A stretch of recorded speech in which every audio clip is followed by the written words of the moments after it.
నిజామాబాద్ జిల్లా కమర్పల్లి మండల కేంద్రంలోని పసుపు పరిశోధన కేంద్రంలో శాస్త్రవేత్తలు ఈరోజు రైతులకు పసుపు నార మొక్కలను జాతీయ పసుపు బోర్డు చైర్మన్ పల్లె గంగారెడ్డి చేతుల మీదుగా రైతులకు పంపిణీ చేశారు. విషయం తెలుసుకున్న రైతులు గోదావరి కని, వరంగల్, కరీంనగర్, జగిత్యాల, నిజామాబాద్ జిల్లాల నుంచి తరలివచ్చారు. ఒక్కొక్క రైతు 5,000 మొక్కల వరకు కొనుగోలు చేశారు. ఇక ఒక్కరోజే 1,20,000 పసుపు నార మొక్కలను రైతులు కొనుగోలు చేశారు. ఒక్కొక్క పసుపు మొక్క ధర ₹1 చొప్పున తీసుకెళ్లారని శాస్త్రవేత్తలు మహేందర్ తెలిపారు.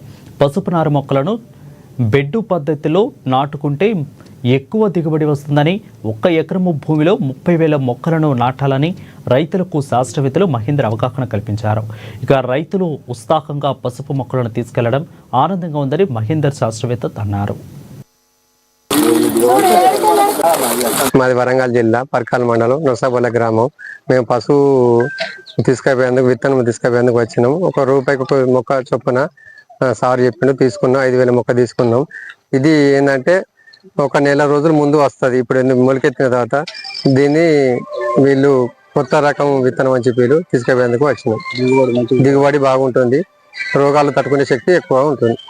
నా పేరు డాక్టర్ బి మహేందర్. ఈ పశు పరిశోధన స్థానం కమ్మర్పల్లిలో ఇక్కడ అధిపతిని, శాస్త్రవేత్తని హెడ్గా పనిచేస్తున్నాను. అయితే మా పరిశోధన స్థానంలో ఒక 315 వివిధ రకాలు పసుపు రకాలు ఉన్నాయి. సో అన్ని రకాలు కూడా మేము వాటిని పరిశోధన చేస్తున్నాము. సో ముఖ్యంగా దాంట్లో మనకు ఒక 20 నుంచి 25 రకాలు మన తెలంగాణకు అనుకూలమైన రకాలు. దాన్ని మేము మార్చ్, ఏప్రిల్ నెలలో రైతు సోదరులకు విత్తనాలు రూపంలో కూడా అందించాము.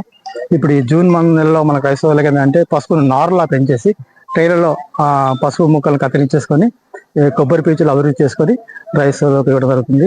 మనకు రైతు సోదరులకు ఎంత 2,000, 3,000, 4,000 కూడా ఒక్కొక్కరికి ఇస్తున్నాము. వాళ్ళకి అనుకూలం పట్టేసేసి వీటిని మనం ఒక నారు, ఒక మొక్క పెంచడానికి ₹50 పడుతుంది. నామినల్గా ₹1 వాళ్ళకి అందివ్వడం జరుగుతుంది. సో ఇవి ఏంటంటే ముఖ్యం, మిగతా మొక్కల కంటే ఏంటంటే ఇది ఆల్రెడీ అభివృద్ధి చెందింది, ఆరోగ్యకరమైన మొక్క. 1 నెల ముందుగా అయింది.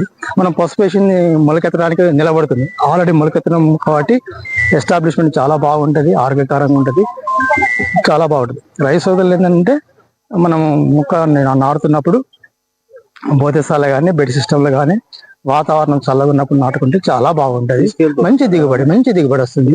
రైతులు వస్తారు. సో చాలా మంది ఇప్పటికి అన్ని ఖాళీ అయిపోయినాయి, దాదాపు అన్ని ఖాళీ అయిపోయినాయి. ఈ మధ్యాహ్నం వరకు దాదాపు